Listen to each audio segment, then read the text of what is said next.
All right, I am back. Excuse me. Thank you, everyone, for sticking with me. We had a little technical issue there. Looks like you can hear me just fine on LinkedIn. I'm not sure why it wasn't showing up on my side. I know many of you tuned in on YouTube and let me know that you could see me there. So we are back live. I'm going to just hang for a few moments here to let everyone reconnect for today. But I'm glad that many of you are joining. So uh, we are going to get started in just a minute. Thank you again, everyone, for tuning in. My apologies for that little technical hiccup. We have a lot to cover, and so I'm very glad to have you here. If you are watching the recording, just fast forward a minute or two, and you will get to the main content today. So yeah, again, thank you all for joining. I'm excited to have you with me here today. And I'm really looking forward to getting into kind of the content here. There's lots of great questions, excuse me, that we have received. And so I'm going to get started here right away. So let's, I also included, actually, let me just go ahead and include this if I'm able to here in the link. So, okay, people are able to see me. That's good. Thank you very much, Tanya. I appreciate that. Hopefully you all are able to reconnect as well and join me here.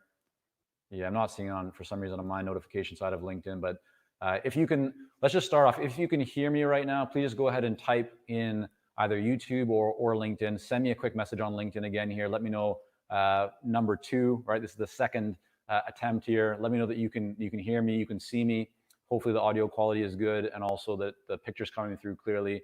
I know right now LinkedIn and YouTube are having more people on those platforms, or more people broadcasting, more people consuming content at least than before. And so that can cause a few technical issues, which I think we may have encountered. But regardless, we're back and there's a lot to cover here today. All right. Thanks, Scott. Appreciate it. Great to have you on, man. So what I will do here is I'm going to try and just actually post a link. Well, actually, that may not work. Many of you would have likely found out about today's live session, kind of Q&A session, through the email that we sent out earlier. And in that email, there was a link that you could go to a very simple form and actually post your question. The questions that you ask, that's what I'm going to be answering here today. And really, this is a Q&A session. So what is this all about? I want to add as much value as I can. I know this is an uncertain time. This is a challenging time for so many people.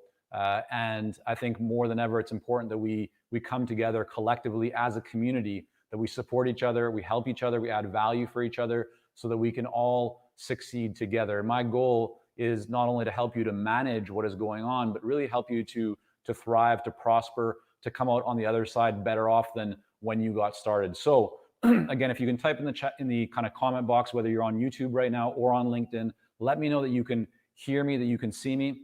I have both those platforms open, so I'm just going to take a quick look here. All right, thank you, Nick. Version 2, I hope that's what you're watching right now and tuning in. Let me know if it is version 2, and that would be great. So without further ado, let's dive right in. This is a Q&A session. There is no offer. There's nothing to sell. I'm not going to be talking about anything that we really do in terms of our services and how we work with consultants. If you want to find out about that, you can go to consultingsuccess.com. That's it. This is about you. We've received a whole bunch of really great questions from people. And if you haven't yet submitted a question, go ahead and submit your question. You can do that by filling in the form, which I'll be able to pull up live, or you can also send me a message through LinkedIn, or try, if you're on YouTube, you can actually post and I should be able to see that directly here in the feed. So the first question that I received is from Sahi, and this is really a question where he says, how do you sell right now as a consultant, given that most companies are freezing their budgets? And this is a really great question, and it's actually quite a common question, one that I've received a fair bit from coaching clients and others in the community. And I think that when you're in a situation like that, it's important that you recognize that you're not dealing with a status quo, right? Things aren't normal anymore. And so while in the past you may have gone in with, whatever your offering is, you now need to think about things a little bit differently. So when a buyer or when a client says to you, hey, we've frozen our budget, and we can't make any other investments, we can't do anything, we need to put this on pause, we need to come back to it later on in the summer, whatever it might be, it's important that you don't just continue to try and push your offer as you typically would have. Instead, what you need to do is you need to shift the perception, you need to shift the understanding in the buyer's mind from being one where they see you as a cost and an expense to seeing what you are doing as a true investment. And the way to do that is, again, not by trying to say, hey, you need to, like, why stop doing this? You need to keep doing what we're talking about. That's pushing. You shouldn't be doing that. Instead, engage in a conversation. Say, I understand, that right now you're thinking about, or you've decided to freeze your budget or stop your advertising or whatever it might be. Tell me a little bit more about what's going on. Given what's happening right now, what are your goals for your company, right? What are the things that you still do want to accomplish, even though there's a lot of uncertainty, a lot of unknowns, a lot of challenges, happening in the marketplace? Are you completely, shutting down your whole budget for this, or is there still some things that you're planning to work on? And if you dive deep into that type of conversation, not where you're trying to sell, but rather where you're just trying to support and understand and add value, what you'll often find is that you can identify some things in their business or in the current environment where you can actually still add a lot of value for them. And so the goal of the conversation isn't to sell. The goal of the conversation is to shift the perspective, to shine a light on new opportunities that they likely haven't even seen yet. And when you do that, you shift their mindset from thinking about, yeah, we can't do anything, we have to completely close our budget down, to, oh, I wasn't thinking about that before, but now based on this conversation with you and based on what you shared with me, I can see that moving forward with this, actually, there's no risk involved, or there's very little risk, and it would actually provide us with a very solid ROI. It would be a great investment, right? If a buyer can see that moving forward with something has limited risk, doesn't cost them a lot of money up front, right? So again, lower risk, but has the potential to actually, put them in a better situation, even given what's going on right now, they're still likely to move forward with it, right? If I said to you, hey, here's a way that here's a way that you can double your business or add an extra $100,000 to your business in the next X number of months, would you be open to considering that? Especially if it was a low risk way, you likely would. And so it's that same shift that you need to have with your buyers.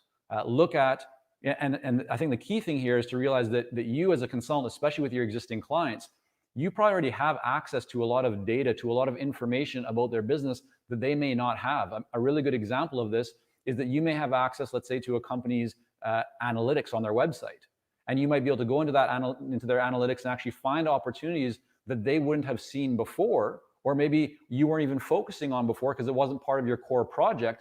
But by looking at their analytics, or by looking at the knowledge that you have of their employees, or something else that you know about their business and about their structure and about the industry that they're in, you may be able to provide recommendations or ideas or questions that spark opportunity that has not yet been considered. And if you can present that as, in a way, or ask a question around that in a way where they see limited or very minimal risk, but significant upside opportunity, that's where buyers will often be open to something that they weren't open to before, because they weren't even thinking about it before.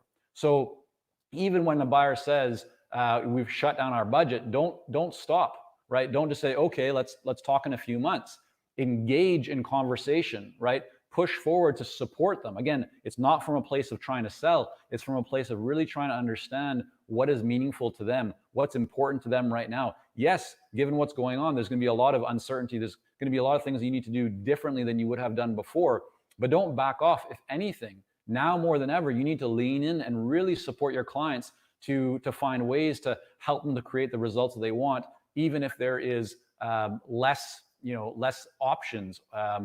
It's all about finding that opportunity. We've seen that work really well with many of our clients, even in our own business. And I believe that most consultants have that opportunity if they really engage deeply with their clients and dig into those conversations and show that they care. So I hope that helps. Everyone here that's on right now, please go ahead, hit that like button, type in a comment here, because when you do, LinkedIn and YouTube are going to make this video visible in front of more people, and that's the goal of this video, is to just add value for everyone in the consulting community. So please go ahead, smash that like button, type in a comment. Hopefully we'll get more people on this call. And for all of you that have not yet asked a question, that would like to ask a question, just go to that form, go to that link that I mentioned before, and type in your question. I'll be able to pull that up live here, and I'll try and get to it as best as possible. And I can see that there are some more questions coming in, so that's great.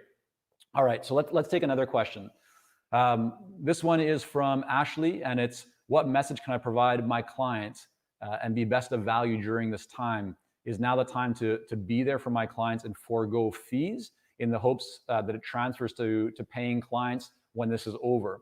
So, okay, great question. Should you forego fees? What should you be focusing on? What should your message be about right now? And what I would say is, don't think about foregoing fees. Don't start from a place of discounting and reducing your compensation, because that may be something that is in your mind, not in the mind of your client or the buyer. Your first focus, your primary focus, should be on adding value for your clients. That means reaching out to every single client that you have right now. Pick up the phone, call them. Emails are good, but it doesn't replace picking up the phone. Sometimes it's harder if you have international clients and maybe you can't reach them in time zones and this, that, and the other, but just pick up the phone, call them as best as you can, send a text message if you can't do that, send an email if you can't do that, but show them that you care. Let them know that you're thinking about them, and then look for ways to support them. Now, as part of that, if you have clients that are in a situation where, maybe let's just say your budget before was a $10,000 a month retainer, and they've now had to slash that, or maybe they're thinking about completely cutting that. Well, that's where, again, you want to lean in and have that conversation to look at ways that you can create additional value for them. Maybe your work was kind of connected to the idea of coming in and doing on-site trainings, and obviously that's not an option anymore. Well, present and share some ideas that could still add a lot of value. For example, maybe you are doing some virtual workshops instead, like what we're doing here, but for the client or for their employees. Maybe it's that you provide some coaching sessions, or you do some Q&A, or you do you do some work that doesn't require you to be on site. So the opportunity right now for every single consultant around the world is to become creative, to really think of innovative ways to add value for your clients, right?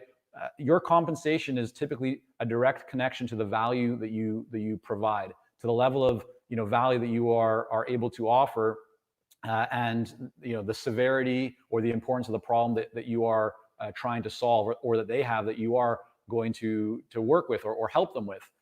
So don't start from a place of discounting. Don't think about that you need to forego fees. Now, if you have a client in a situation where, let's just say, there's absolutely no way that they can start something new, and there's absolutely no way that they can pay for anything right now, even though that's highly unlikely for most businesses. Because think about it, for the last 10 years, most smart companies have been growing, and if they've been smart, they've been stashing cash. Right? They've been waiting for big opportunities. They've been waiting. A lot of people have known that there's going to be some kind of recession, some kind of economic crash, some kind of big correction in the marketplace. And so what a lot of people have been doing is they've been stockpiling cash. They've been waiting for opportunities like this, because they can now go out and they can exploit sounds like a bad word, but essentially they can take advantage of situations, because these things are cyclical. So not every company has no cash right now. Some may not have as much income as they were earning before, but many still do have money. And your job, your opportunity, is to show them, to demonstrate that there's significant value, significant opportunity for them. And if they see that as an opportunity, if they see that as an investment rather than as an expense, then they'll be willing to invest or to look at how to do it. But if in some rare situation where there's absolutely no money available, even after diving into that conversation with them and really trying to help them to see the value, then you can decide if you want to work for free. You can decide whether it makes sense for you to spend some time with that client or prospective client, just adding a lot of value, even without any compensation. If you have a lot of other clients that are paying you, then that wouldn't be a good use of your time. But if you're in a situation right now where you don't have a lot of paying clients, then that might be a really great way of spending your time. Not all of your time, because you should still be working on your business and doing marketing and building thought leadership materials and developing new intellectual property. But engaging with clients right now, or opportunities, even where you're not getting paid, but in a way where you can add a lot of value for them, is a good idea if you don't have a lot of existing paying clients, especially because as things move forward and this passes, and it will pass, so the challenge that's happening right now, the pandemic, that will be resolved at some point. Those buyers, those clients, those people will remember you. They'll appreciate that you added value. They'll appreciate that you spent time with them. And what often happens is, even when you're working for free, or you're just sharing some ideas and value, what comes from that are new ideas. What comes from that are new opportunities. You get to expose cracks. You get to expose, we'll just say, opportunities that weren't visible before. And then all of a sudden the client will say, well, how much do I pay you for this? Like, what are you going to charge me for this? This is a great thing. I didn't know about this before. I didn't see it before, but I definitely want to take advantage of this. What do I need to do? Or how can we make this happen? And then you can decide how you want to get compensated for that. But yes, I would lean in. I would add as much value as you can, but I would not start from a place of discounting, and I would not start with the assumption that people don't have the ability to pay, because many do. And if you think that people don't have the ability to pay, then your mindset is already preparing for that, and you're going to be exuding that and kind of communicating that message, and that's not where you want to start. So one thing I will say right now about this, and I'll move to the next question, is just let's say that right now, or until from a month ago, you were offering, this was your package. Let's just say that your initial offering was here, and that could be any number. It could whatever. It doesn't matter what the number is. Let's just say it's $5,000, whatever. What you should be prepared to do right now, and what you should be thinking about, is how can you provide to your clients something that is lower in price and something that is also higher in price, right? There will be buyers right now. I'm going to repeat this because it's so important. There are buyers right now who are actually willing to pay more than you've ever charged before. You just need to find them. You just need to engage in meaningful conversations. You need to identify and communicate a lot of value. So if you just try and be rigid and only stay with what you've ever done, that you might have a hard time. But if you're open to creating new offers, new ideas at a lower price point, as well as ones at a higher price point, and then you start putting all that in front of the marketplace and weaving that into conversations, what you'll find is that people will actually be quite willing to take you up on either a higher offer, a lower offer, and some maybe will continue with what you've always had. But it's important that you try different offerings and different price points at this time and be flexible with that. So Ashley, I hope that answers your question. If it doesn't, just try and type in the comments there, and I'll do my best to come back to that if we still have time here. Okay, so next question is from Sarah, and it says, you mentioned setting up a marketing system, or it's very important to set up a marketing system in a consulting business. What do you mean by marketing system? Could you give some examples? Yeah, great question, Sarah. So, what a lot of consultants find is that they'll get to a certain level of their business just based on referrals in their network. The problem with that is that most consultants realize at some point that they can't rely on that, or if they want to grow beyond where they've been, that they actually really need more consistency. They need more opportunities. They need more leads. And that's where a marketing system comes in. Essentially, if we boil it all down, a marketing system is a set of actions and strategies and tactics that you put into place and you do consistently, whether it's you or someone on your team or someone that you hire, to get in front of your ideal clients, right? You put value in front of your ideal clients. You put a message in front of your ideal clients, which gets their attention, which gets their interest, which has them wanting to speak with you, to say, hey, this is interesting. I'd like to learn more. And it can come in many different forms, right? It can come through LinkedIn. It can come through the telephone. It can come through advertisements. It can come through content in trade publications or webinars or articles that you write or emails that you send. And the reality is that the best marketing systems typically involve many of those different things. It's not just one thing that is done. And so what most of our clients see where they have the greatest success is that they will start with developing a marketing system that gets them in front of their ideal clients very quickly. And so that might be something through LinkedIn and some email and some telephone as needed. But then as their marketing kind of matures, meaning that their pipeline is starting to build. They're starting to have now more conversations because of the outreach that they've done. Then they're able to start layering on thought leadership or kind of intellectual property and authority building strategies, which are longer term, but that really then helps to create a lot more inbound inquiries for them. So early on, your marketing strategies and your system is going to be probably heavily weighted in direct outreach, because that allows you to get in front of your ideal clients potentially today or tomorrow, whereas thought leadership, authority building strategies take longer to establish. Like, for example, writing an article, there's no guarantee that someone's going to even see it.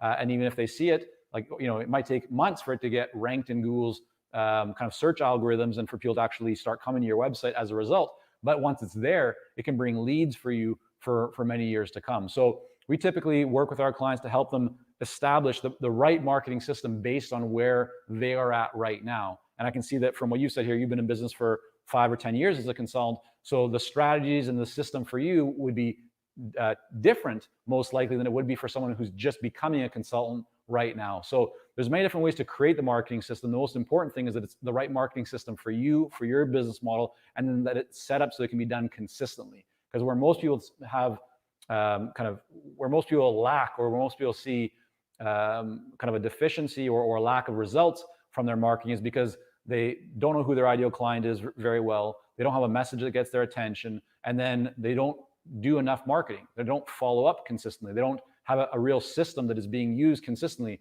And when they don't do that, then they don't get consistent results. So it's those things together. Anyways, if you got further questions on Sarah, just reach out. Happy to kind of chat about your specific situation and go deeper into that. But I hope that helps. Okay, next question here is from Maggie.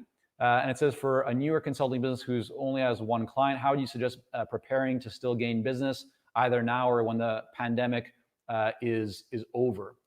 So I think I've probably hit on some of this already, Maggie, but let me kind of speak to this a little bit, because I think it's actually relevant regardless of what stage your consulting business is at right now. And that is that, I guess, a few things. Number one, you should be reaching out to all of your current clients, all of your past clients, all the people that you've had some connection with. So look into your CRM, look into your database, look at your business cards, reach out to those people, not to sell them right away, but just to check in, to see how you can add value, to see how you can help. That's number one. Number two is that this is a great time right now, a great opportunity to be developing thought leadership materials, to be developing authority-based materials, to be really building out your intellectual property, because the more that you can develop of that and the more value that you can put in front of ideal clients, the more that they will be remembering you, right?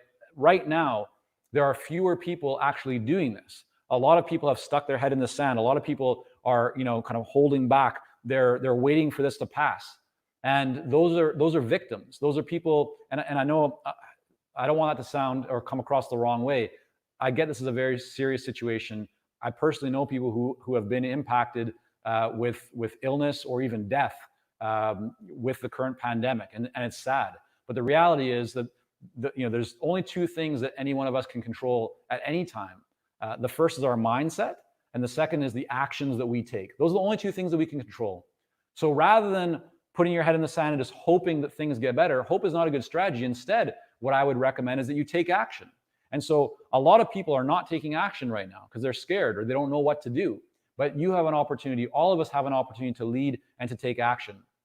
And so what I would really recommend right now is that you engage with your clients, but you also start developing materials that they would truly find to be valuable. And you put that in front of them. So that could be an article, that could be a podcast, that could be a video, that could be all kinds of different materials and mediums and formats that you put in front of your ideal clients consistently, very much focused on value. And when you do that over and over and over again, you will be able to control a lot of mind share and market share. A lot of people right now are not doing that, which means that there's less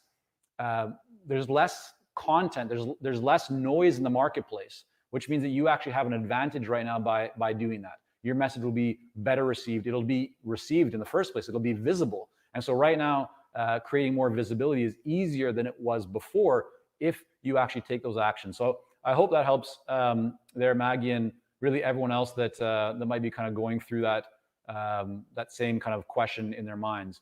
So let's take the next question here. This is from Jay Lawrence. And the question is, with travel so restricted, how well will virtual meetings work with prospective clients? What are the best practices for virtual meetings? So yeah, this is a really great question, Lawrence. And the reality is that, actually, I talked to one client yesterday, and they shared with me that 80% of their business was already done virtually, 20% was in person, and now it's just 100%.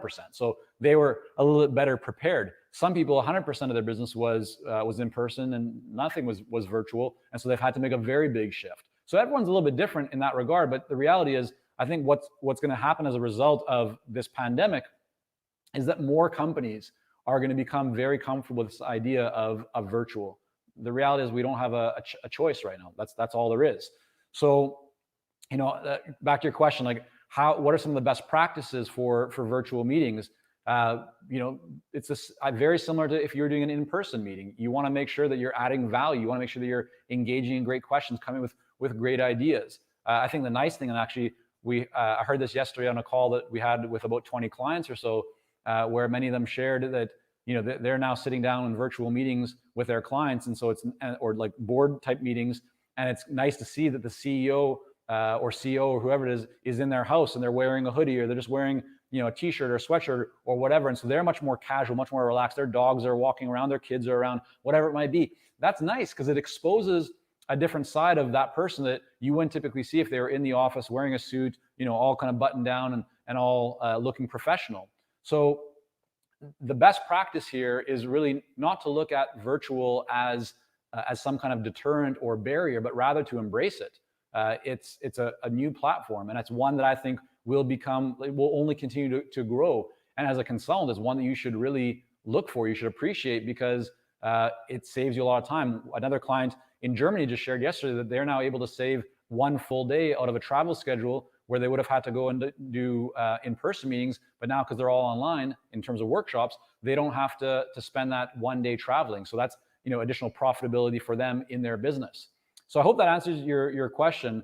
I look at this shift as something that should be welcomed by all people. I think companies will actually start to embrace this more once they really get comfortable with it, because it'll increase their profitability. It'll increase their efficiency. They're going to start to see they don't actually need to maybe have as many people in an office. I talked with John Werlo, who's the author of Built to Sell, an automatic customer, and he shared in our call that probably many commercial real estate companies are going to have a bit of trouble because organizations are going to start to realize they don't need to pay thousands of dollars or tens of thousands of dollars per month for physical office space, or not at least the same amount of physical office space as they had before, because they'll see that they actually were able to operate quite well with employees working from home. And as they get comfortable with that, they'll start to see that actually maybe we don't need to have as many employees on our payroll and have to worry about all the different coverages and bonuses and so forth. We can actually use more outside expertise, more consultants, more people of that nature. And so that, if you are a consultant right now, or you're thinking about becoming a consultant, is a huge opportunity as people become more and more comfortable with that. Okay, next question here is coming in from Keith, and it's when you recommend productizing your offerings, are you describing your delivery model, i.e. your approach, or developing a turnkey solution for clients? Most of our work deals with the discovery, current state assessment, solution analysis, and strategic plan, but is generally different for each client. Okay, so really great question. Here's how to think about this. With productization, right, or let's start here. So with customization, right, in most cases, you're using, like, let's say between 80 to 100% of what you're doing is going to be customized for that client. And this is like the very typical, or a very typical model for the solo independent consultant, or even the consulting firm to a degree. But with productization, what you're doing is you're flipping that. And 80% of what you do is already kind of, we'll say it's set, right? And 20% might become customized. So in your situation here, Keith, what I would look at is, when you work with a client, what are the things that you're doing that actually create the best results for them? What are the most impactful, the most valuable components of the work that you do? Or what is the most common questions that you get, or the biggest challenges, the most desired aspects. All of us can look at all the work that we do with clients, and we can identify areas that are maybe nice to have, but they're not actually adding that much value. We can probably identify that the majority of the result that a client gets are from a few things that we do, but we don't actually need all the other things. That's what productization is about. It's identifying what are the things that keep coming up, the most common problems that your ideal clients have, the areas where you can create the greatest amount of value, and then honing in on those things and really narrowing. It's not about trying to offer more things. It's about offering less, right? It's about compressing. It's about subtracting what isn't necessary so you can really focus on what adds the most value. And therefore, you're able to develop systems, right? And processes that are that really like dial in this 80%. And so there'll still always be some customization with clients, because people have different situations. But what you really are doing here is you're looking at, for example, with this 100%, you have all these different things that you do for clients. And so what you're looking at is, okay, where are we getting the greatest value? Where are the best results coming from? Oh, it's from this one and from this one. And so then what you're doing is you're taking these two, right, and you're moving them down here. And this is what the whole business becomes about. And then you're building systems and processes around these two things.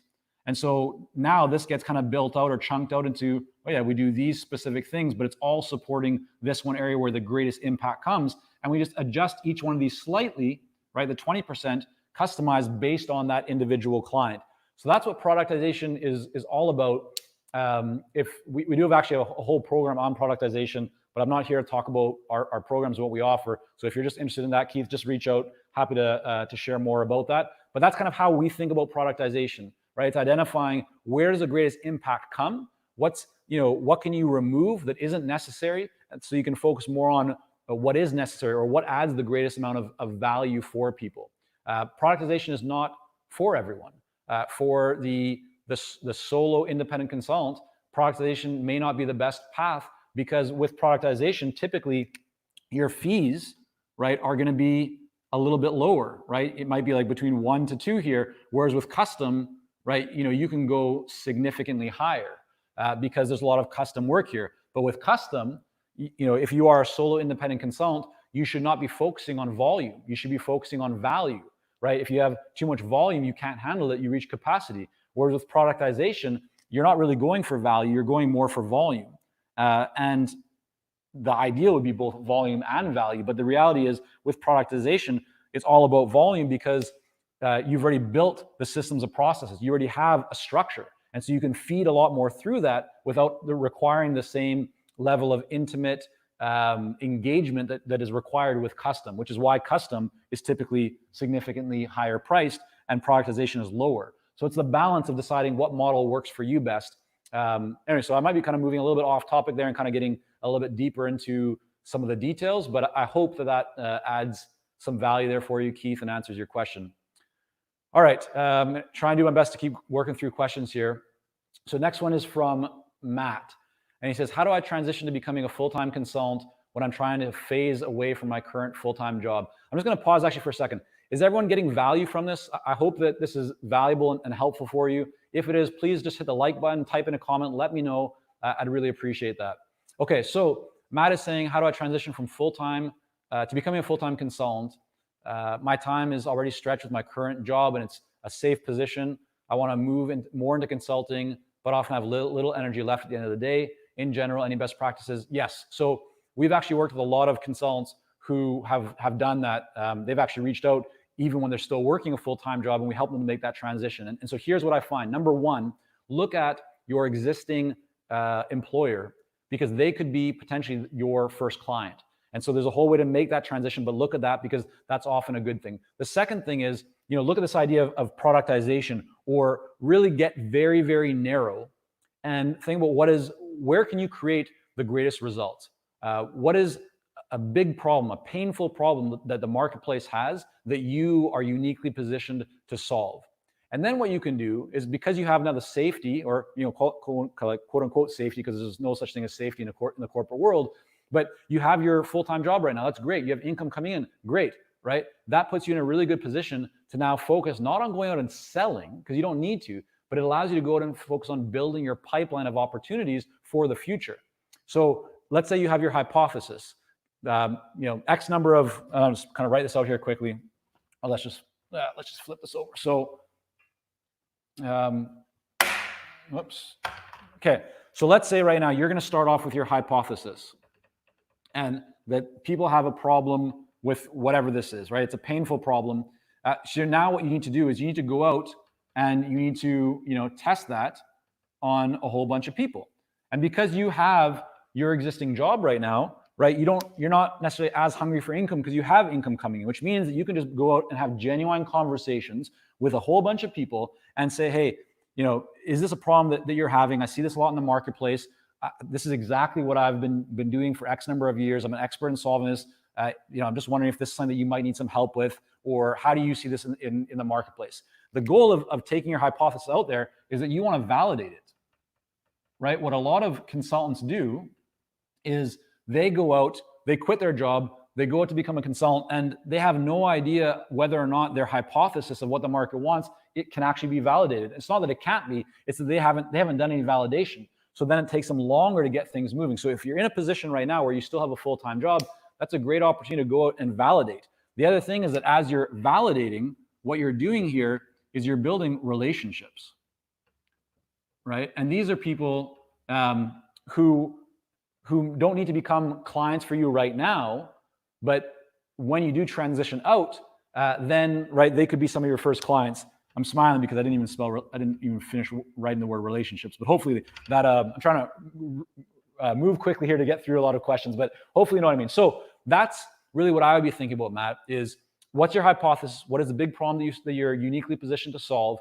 Go out and talk to people, vendors, potential clients, existing clients, and start planting those seeds with them, because they can become your first clients to launch your consulting business. As you start picking up more of them, right, your income goes from, let's say, your full-time job in consulting. So right now, your income might be here, consulting income is here, but as this starts to increase, then you might decide once it gets to a level here, that's when you quit your job. Or you might decide, which I would encourage you to look at, your full-time employer, your job here, and see if you can transition this or a chunk of this maybe to consulting.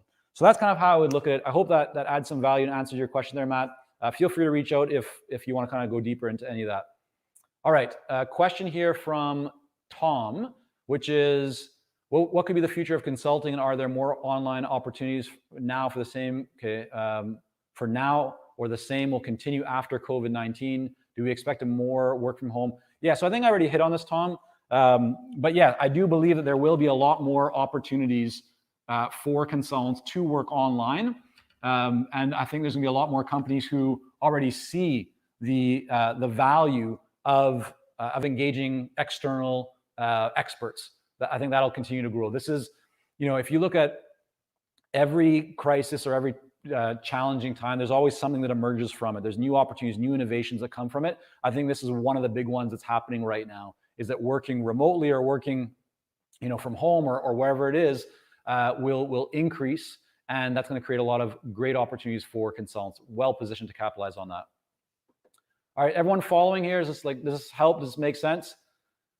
Yeah, okay. Scott's here saying in regards to your comment or to your question there, Matt, around making the leap to full time.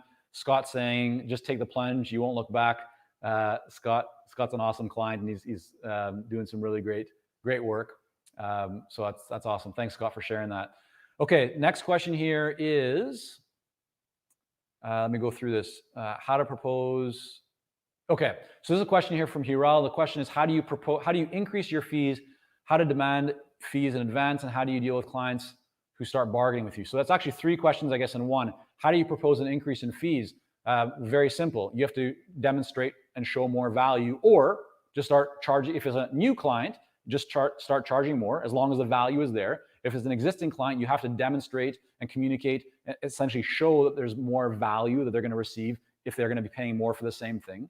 And then second is, how do you demand clients to pay in advance? Well, I'm not a fan of the word demand. It sounds too hard. It's not, you're not demanding that they pay it. They can choose. But what I would say is just make that the way that you do business. Just tell clients this is how I work, right? I take, for a project like this, it's X amount or whatever upfront, or 50% upfront, 50% at this time.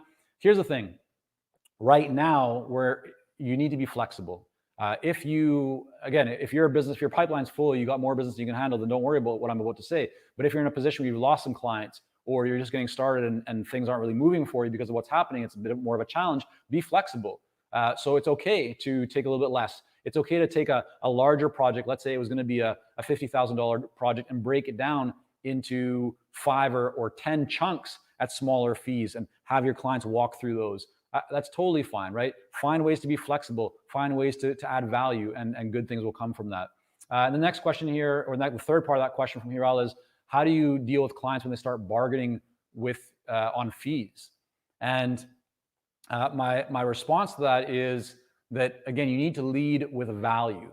Clients bargain with fees, and sometimes it's a cultural thing too, where people will just bargain. They always want to see what the best deal is, and that's okay. You can talk about that, but it's always, think about it from the perspective of, how would you want to be treated? So if you're the kind of person that's always bargaining for fees, you might find you attract clients that always bargain for fees. If you're the kind of person that says, like, yeah, this is what it is, I'm okay with investing at a premium level, you'll probably start attracting clients who are also willing to invest at a premium level. But I've always found that, if clients start bargaining, you can just say, like, yeah, no, that's not how we do things. Or you can say, yeah, if you don't have the budget for this, we can remove this piece and come back to it later, if you decide that you want to make a bigger investment into it. But again, the important thing is to focus on value. It's, even though clients, and even though usually consultants always think it's about the delivery, it's about, the report or the recommendations or whatever else that you're going to provide. Clients don't actually care about what you're doing as much as they care about the result and the outcome. So get very focused on that. Really hit on, what does this mean for them? How are they going to be better off by doing this, as opposed to staying where they are? If they do stay where they are, if they, if they don't take action, so it's COI, cost of an action.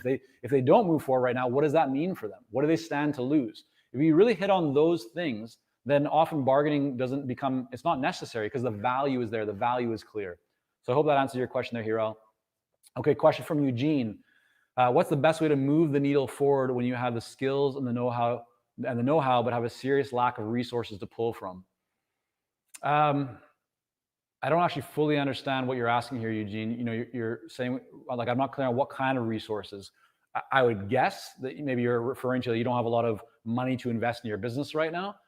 And if that's accurate, here's how I would respond. You don't need a lot of money to grow your business.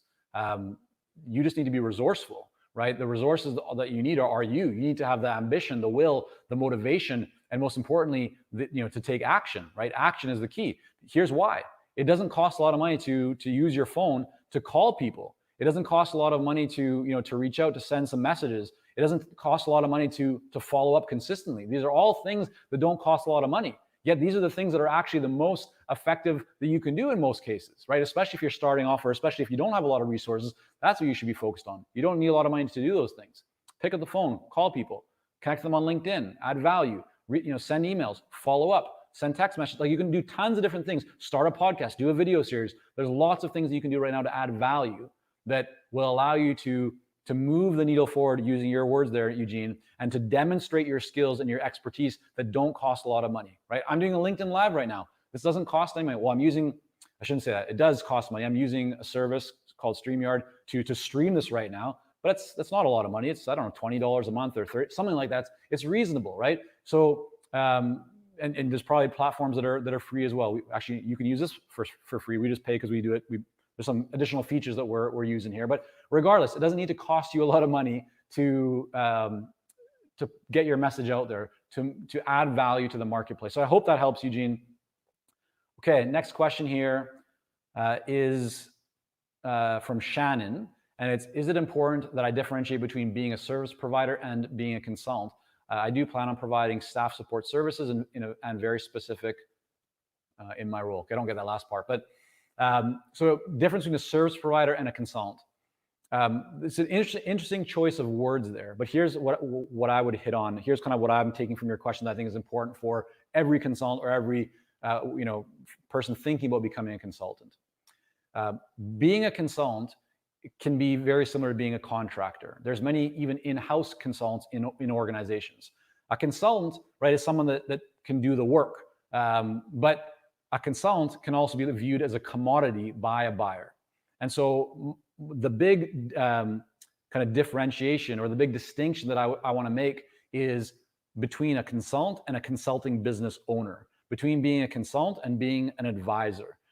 Because you could be a consultant and work with one client, have all of your eggs in one basket, essentially be a contractor, and if that one client goes away, your income's gone, right? Or you can be a consulting business owner where you're thinking as an entrepreneur and you build up a stable of clients. You might have kind of one main client or a couple bigger clients, but you should always have diversification. You should always have enough business so that if one or two clients stop or disappear or whatever it might be, that your income still may take a hit, but it's nothing that you can't recover from, right? That's the important thing. Now, the second part of that's more from like a mindset strategical perspective.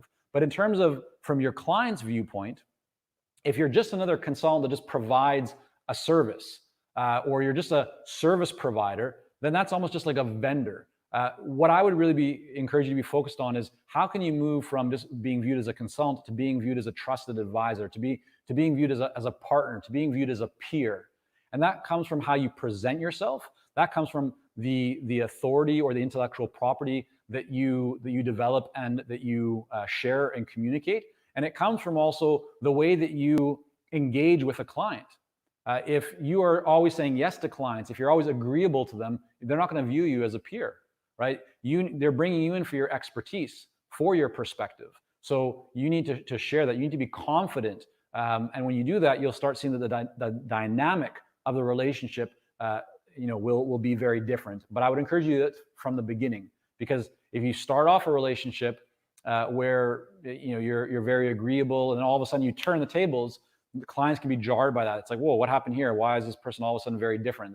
They're not used to that. So start off that way. Be confident, leverage your expertise, support your clients, focus on the relationship, and also make sure that you're putting out great content, intellectual property to demonstrate that expertise, and also you're thinking as a business owner where you're talking about your clients and not just talking about like one company that you work with, right? Building a diversified business is really, really critical.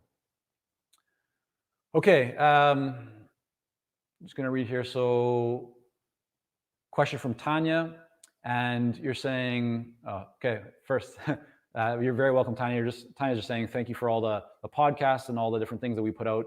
I appreciate that, Tanya. Thank you so much.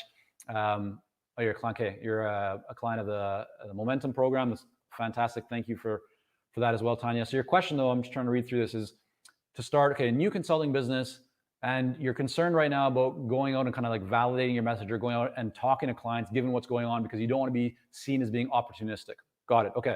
This is a very common question right now. This is something that we hear a lot from people. And my response to that is that if you believe, and this is a question you can ask yourself, do you believe that those that you want to help would be better off if you can help them? Meaning, can you add value for people? That's really the question. Can you add value for them?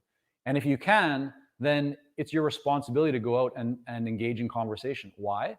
Because these companies, these prospective clients, they have a problem. Listen, people's problems didn't disappear just because COVID-19 and there's a pandemic. If anything, people's problems increased. And so if you can add value, if you can help them, then show up. You have that responsibility. If you truly want to make an impact, if you truly want to serve and to help, then sitting back and waiting isn't going to help anyone. It's not going to help you, and it's not going to help them either. Now, the one distinction, the one mindset here is you don't need to go in and try and sell anything. Just appear. Go from being unknown to becoming known. Get on people's radars. Let them know that you're there to help. Find out what's going on with them. Find out if there's some way that you can add additional value for them. That's what you should be thinking about right now. But don't hold off. Don't hold back. Don't wait for this to change, because it might be still many months before this is kind of back to quote unquote normal, or in a new normal, right? There's ample opportunity right now for you to go out and engage with clients, have conversations, not doing it in a way that's opportunistic. Because the reality is, again, if you can add value, if you can help them to solve problems, if you can help them to be better off, they will appreciate you for that. That's what most consultants find, right? When you actually engage with a client, they don't go, oh, I wish I didn't, hire that person, and I wish they never would have contacted me, right? What most of them say, as long as you're doing great work, is, I'm so glad that you reached out, or I'm so glad I found this person. I'm so glad that they were consistent in their follow-up and checked in because now they're doing great work and I'm feeling much better. I'm seeing better results. That's what they will think. So I hope that helps, Tanya. If not, just reach out. Happy to kind of dive deeper into that with you. All right. This is okay. So question from Gene. This is a bit of a long one. Let me just read through this for a second. How can someone plan and create consulting service offerings? Okay, given what's going on in the marketplace right now, the unknowns, the damage to businesses, to the economy, in particular with small to medium-sized businesses, will they be in a position to hire consultants? What's the greatest need? What will be the greatest need that they want, or will they be able to fulfill in-house? Okay, so some really good questions here, Gene. And here's what I would say. No one knows all the answers. No one knows, no one knows, for sure what's going to happen, or how things will be, or how long this is going to last for.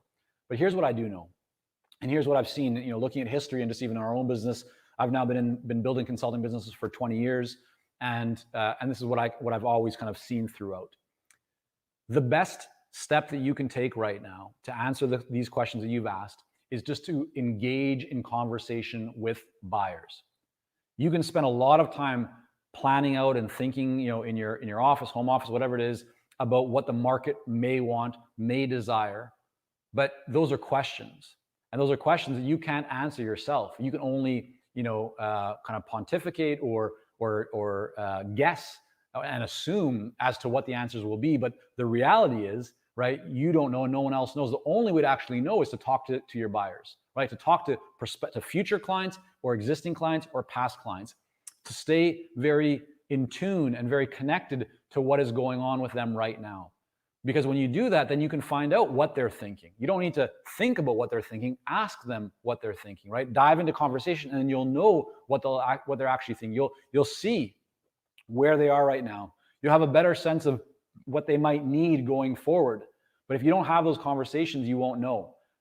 So yes, there's lots of things that we are doing in our own business right now to prepare for things down the road, changes we're making in how we're looking to support our clients. Now we're spending more time than ever really working closely with our clients, because we want to help them get through this, and not only get through it, we really want to help them to thrive and to prosper given what's going on. So those are things that we know, but a lot of what we're doing is actually coming from talking to our clients, right? We're getting more feedback. We're sending out more questions or more surveys to really, in a timely manner, learn what is most meaningful to them right now. Where do they need more support? Where do they need more help, right? We could spend time trying to guess that ourselves, but that would be pointless. And the fact is, by reaching out to people and showing that you care, they appreciate that. They appreciate that you're thinking about them. And what that does is it tells them there's no point to go out and try and find some other source of support if they already have support right now. If they've already found someone that's really there for them to help them, then why go and take a chance with some other option out there that may not be as good as what they have right now? But more importantly, when you stay in tune with what people really want, that's when you can really start to develop new offerings, new ideas, new programs, whatever it might be, based on what the marketplace wants. And this is classic. Like, you go back to read The Lean Start from Eric Ries, or Steve Blank's the Epiphany. It's all about that customer validation, right? It's all about how can you kind of develop that minimal viable product. And it doesn't matter if you're a business that's been in, like I can see here, you've been consulting for over 10 years, which is great. But this process of having a hypothesis and then getting validation is one that every company should be doing with all of their new products and services. Doesn't matter what stage they're at. So rather than building something and hoping that it's what the marketplace wants, and forecasting, it's much better to have conversations, validate your hypothesis and your assumptions, and then build it. I always recommend to our clients, don't build and then sell. right? Sell and then build, right? Learn what people want first. And then once you have that demand that's actually been validated, or people have even paid for what you're going to build, then you go and build it. Because if not, you might spend a lot of time building something that no one actually wants. And I learned that lesson the hard way. Many years ago, Sam and I, we built a business. I've told a story, so many of you may have heard it before. But we invested over $20,000. Today, that probably would be like $30,000 or more into building a product. We crowned with all these different features that we thought the marketplace wanted. We put it out, realized that the marketplace only wanted probably 5% of what we had built, maybe 10%. And so we scrapped the other 90% or so. We repositioned it. It all worked out well. We were able in the end to grow it, turn it into a very profitable company and sell it. But we learned a good lesson, which was don't just assume, right? You have to validate. You have to find out what the marketplace really wants. So I hope that helps there, Gene. And let's now take the next question. So next question here is, let's go through this. Okay. Okay, Gregory is asking, what's the best way to advertise my services, his services here? And the first thing is, I can see in your case, Greg, like you're just getting started, right? You're thinking about becoming a consultant. I wouldn't think about advertising. I don't believe that any consultant should actually start by advertising, by paying for ads. Why? Because again, advertising is based on what the marketplace wants. But if you don't know what the marketplace actually wants, you might advertise the wrong thing. So the key thing at the early stage especially is to focus on having conversations with your ideal buyers to validate what they actually want, what they actually care about, to talk to enough people that you start hearing the same things over and over, and then you can take that and use that in your messaging, right? Develop strong messaging that you put on your website, on your LinkedIn profile, using your marketing materials. So the best way to advertise, right, which essentially I think if I forecast or if I think about what you're really asking here, Greg, is how do you start getting clients? Well, the best way to do it is to have conversations.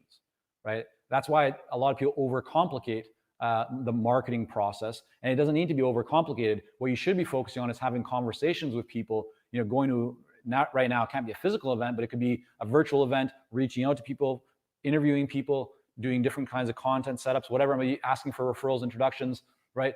So that you can create more conversations. That's going to give you a lot better return, and actually it will save you a lot of money because you don't need to advertise anything when you're just getting started. You need to first learn what the marketplace really wants. All right, let me see here. Is everyone still with me here? How many people are still hanging out? And I hope you're getting some value. Just type in the chat, in the comment box. Let me know. Hit the like button. Please share. I hope this is valuable for you. And I'm going to be continuing to come to your questions here. There's still some more that I'm going to go through here, and I'll try and get to all the questions if I can. May not be able to hit all of them today, but I'll do my best to try and go through some of these. So. All right, so this is a question here from Amy.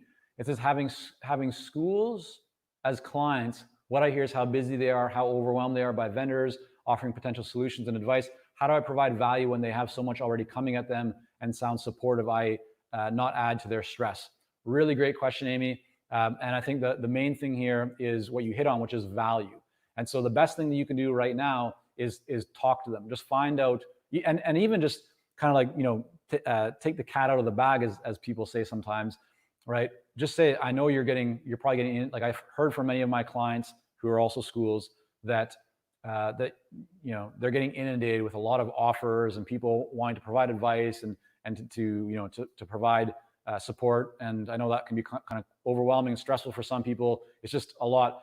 I don't want to be one of those people. I'm sure you got enough of that already. But because I do serve schools, that's my client base. I'd love to just find out what's on your mind right now. What do you actually need help with, or what could I do to add some value? I'm not looking to charge you anything, or I'm not even looking to offer you anything right now. How can I just help you? How can I add value? We're all going through this together. This is a tough time, and I want to really focus on providing value to you. Let's as a community. So you need to change some wording, finesse that a little bit, but essentially let them know that you're there for them. Let them know that you're in it together, that you're one of them. And then you can find out what it is that they actually want help with, what they're tired of. And through that, you might identify some opportunities to add value, and they might appreciate that and then tell you, yeah, well, hey, Amy, could you actually help us with this? We've had other people calling us. They want to help us with this, but I feel better about you, right? So again, as I mentioned earlier in the call today, or in this live session today, don't lead with selling right now.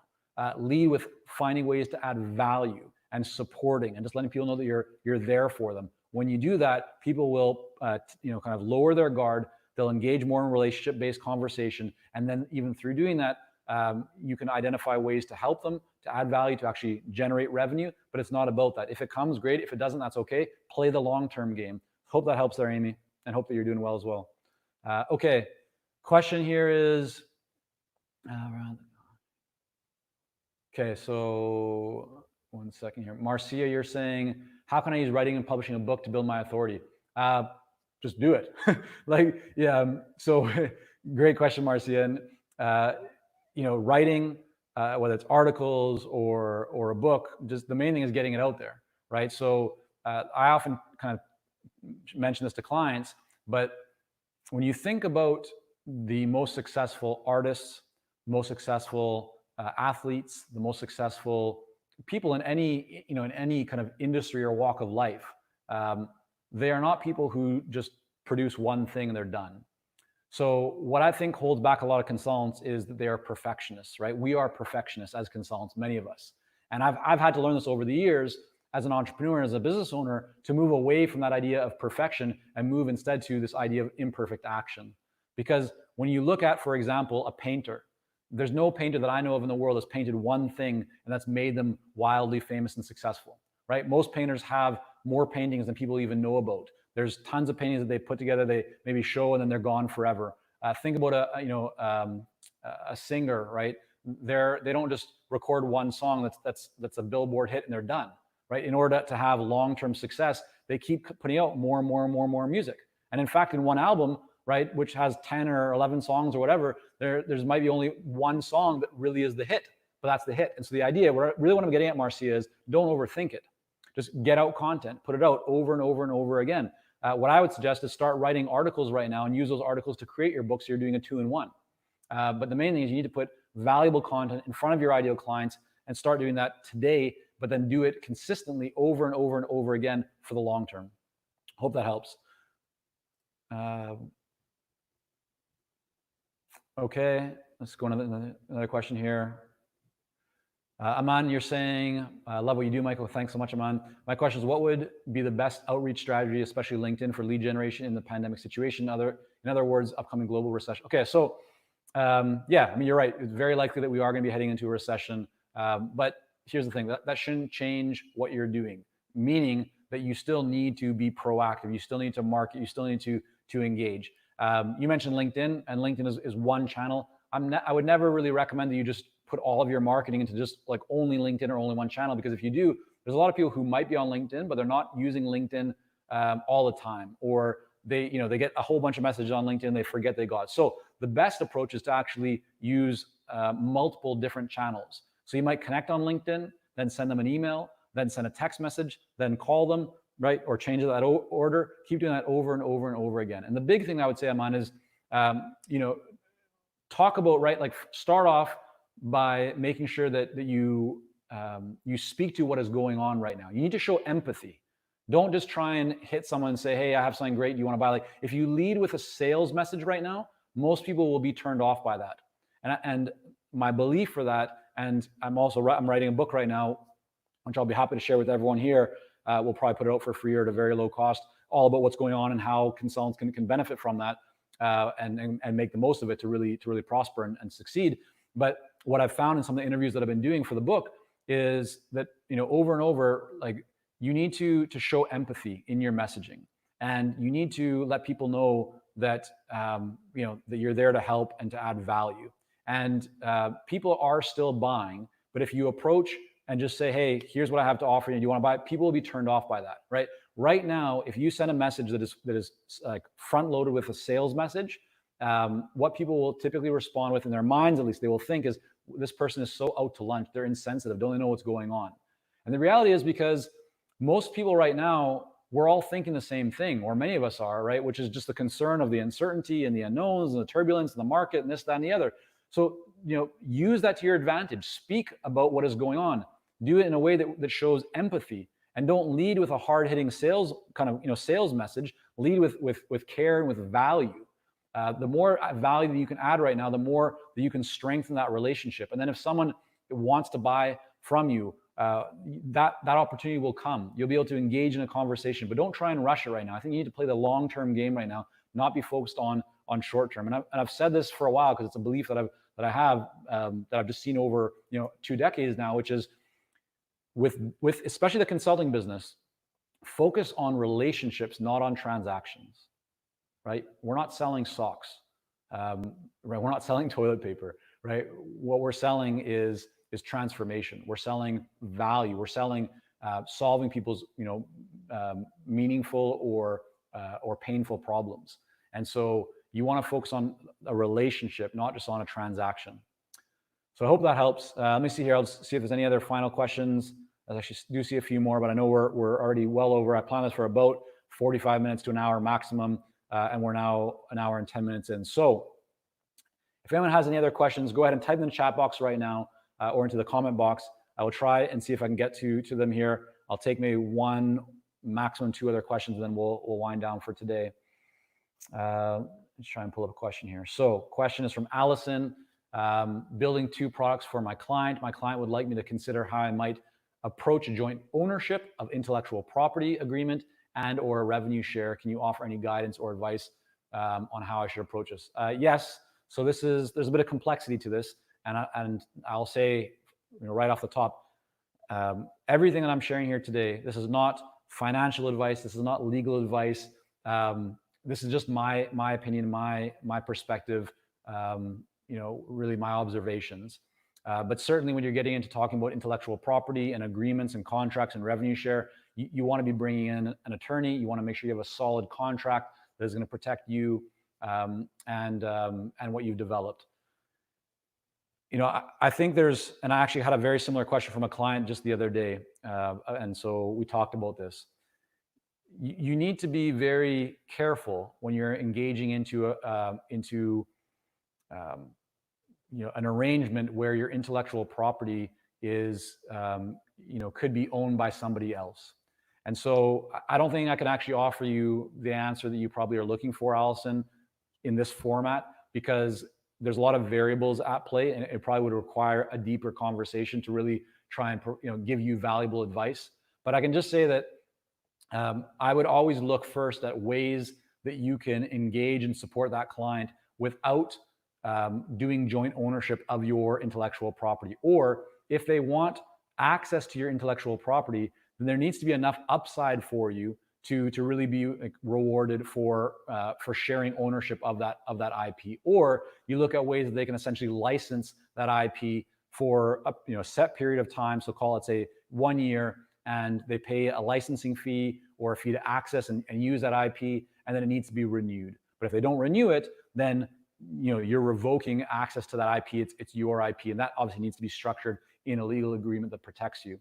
But I've seen a few people who, and many people who have kind of looked at these situations where someone says, hey, let's work together, and you bring your IP into this kind of new arrangement, then this new entity will own the IP, that we're sharing here, and we'll do this work together. But then this new entity owns the IP that we've created here together. But what if you have to think, what if that new entity doesn't go anywhere? What if it doesn't take off? Well, now your IP is tied up in that entity that you can't use anymore.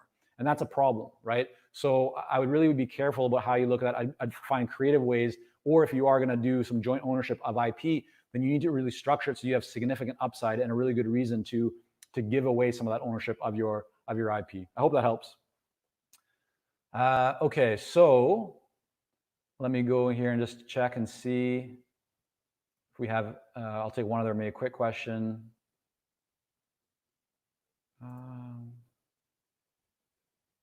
Okay, that was a very similar question. Okay, Kieran is asking, what would you recommend for consultants that provide training on soft skills? My industry is in a complete halt in this case, not a priority for business right now. So Kieran, if your priority is not business right now, and you're just looking for things you can develop soft skills, there's lots of books, there's lots of resources that can help you. I mean, I think for everyone right now, this is also a great time to work on your business and to look at upping your game, sharpening your sword, improving your own skills in the work that you do.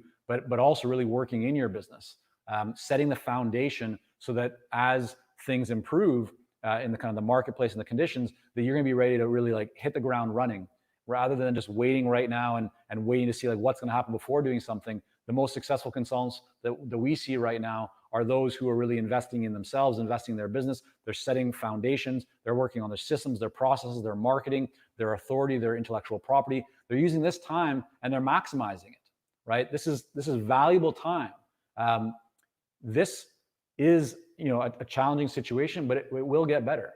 And so this is a big opportunity for you to make it better, to at least use this time to plant seeds that will feed you, that will nourish you for many years to come.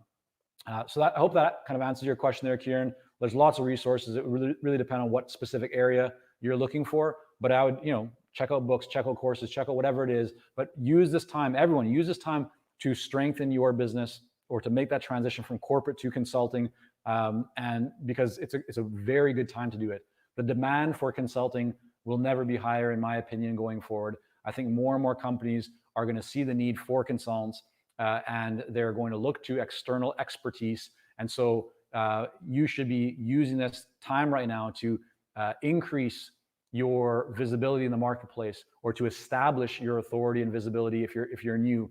Now is a great time to do it. So I hope this has been helpful and valuable for all of you. I know we went a little bit over, but I appreciate everyone here that's been on. And again, if you could hit the like button, type a comment in, that'll help more people to see it. This will be available as a recording, both on YouTube and on LinkedIn. So just go ahead and please feel free to share with anyone that you might feel could get some value from it. And if I wasn't able to answer your question, just reach out, shoot me a message on LinkedIn, or send an email into us at info@consultingsuccess.com. And we'll be happy to try and see how we can best help you out, or kind of guide you in the direction of a resource that could help you. So again, thank you all for coming on today. We need to rally together as a community and support each other. But most importantly, I really want to encourage you to take action.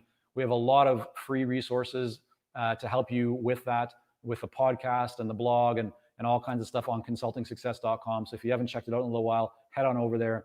I want to encourage you to dive in. And again, if we can help you in any way, feel free to reach out. We're here to do that. All right. Take care, everyone. Have a great Friday. Bye for now.